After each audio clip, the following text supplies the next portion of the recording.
Assalamualaikum warahmatullahi wabarakatuh. Perkenalkan, nama saya Hanifah Dwi Aprianti dengan NPM B1A0222321.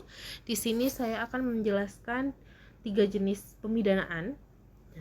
Pemidanaan yang pertama itu adalah pemidanaan restitutif. Pemidanaan restitutif ini merupakan pendekatan dalam sistem peradilan pidana yang berfokus pada pemulihan kerugian yang dialami oleh korban. Pemidanaan restitutif ini berbeda dengan pemidanaan yang bersifat retributif ataupun deterrence.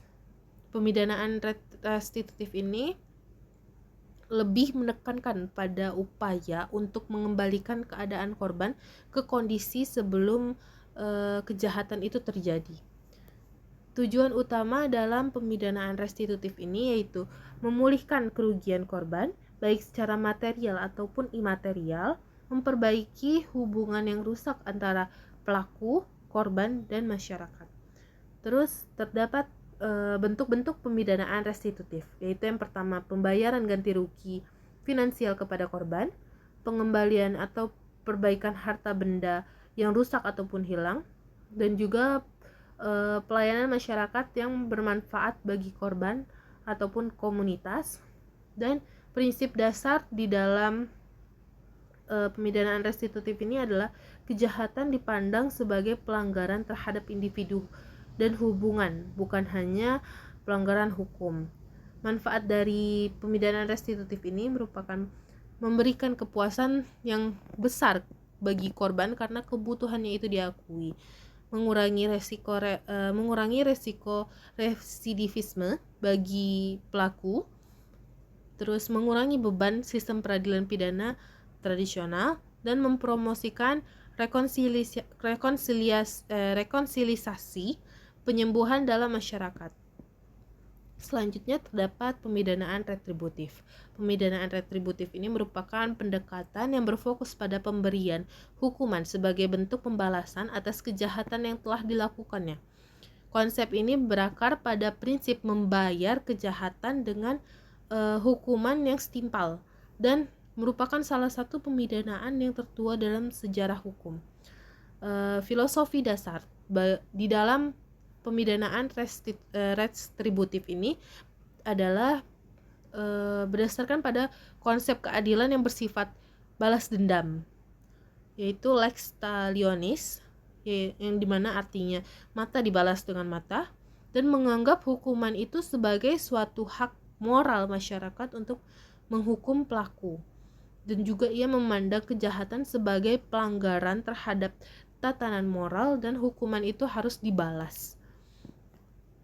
Tujuan utama dalam pemidanaan retributif ini yaitu memberikan hukuman yang setimpal dengan kesalahannya, menegakkan keadilan berdasarkan prinsip pembalasan, dan juga menjaga keseimbangan moral dalam masyarakat, dan terakhir memberikan perasaan puas kepada korban di dalam masyarakat bahwa keadilan itu telah ditegakkan.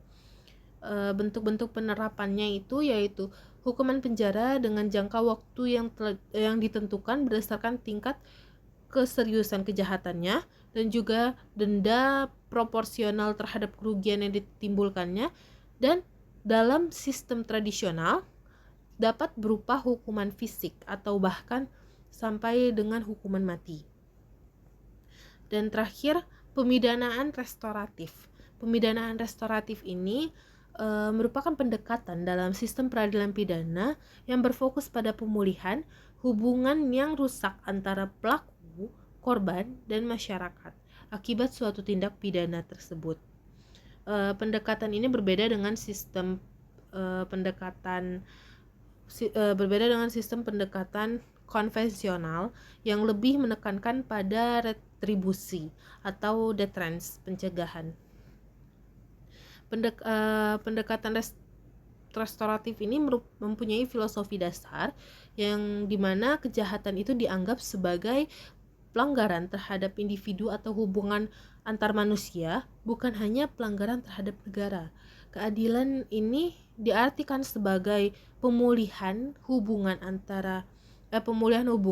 dan perbaikan kerusakan, bukan hanya sekedar pemberian hukuman saja. Terus semua pihak, baik pelaku, korban, dan komunitas itu dilibatkan dalam proses penyelesaian dalam pemidanaan restoratif ini. Proses yang diterapkan di dalam pemidanaan restoratif ini yaitu mediasi antara pelaku dan korban, victim and offender mediations, terus pertemuan kelompok keluarga atau family group conferencing, dan lingkar pemulihan atau healing circle. Dan juga terdapat dewan pelanggar komunitas atau community reparative boards. Dan tujuan utama di dalam pemidanaan restoratif ini yaitu memberikan kesempatan bagi korban untuk berpartisipasi di dalam proses penyelesaian dan memungkinkan pelaku untuk memahami dampak perbuatan dan bertanggung jawab atas perbuatan dia tersebut, dan juga memperbaiki kerusakan yang terjadi melalui konsensus dan reintegrasi pelaku dan korban di dalam masyarakat tersebut. Sekian dari saya. Terima kasih dan wassalamualaikum warahmatullahi wabarakatuh.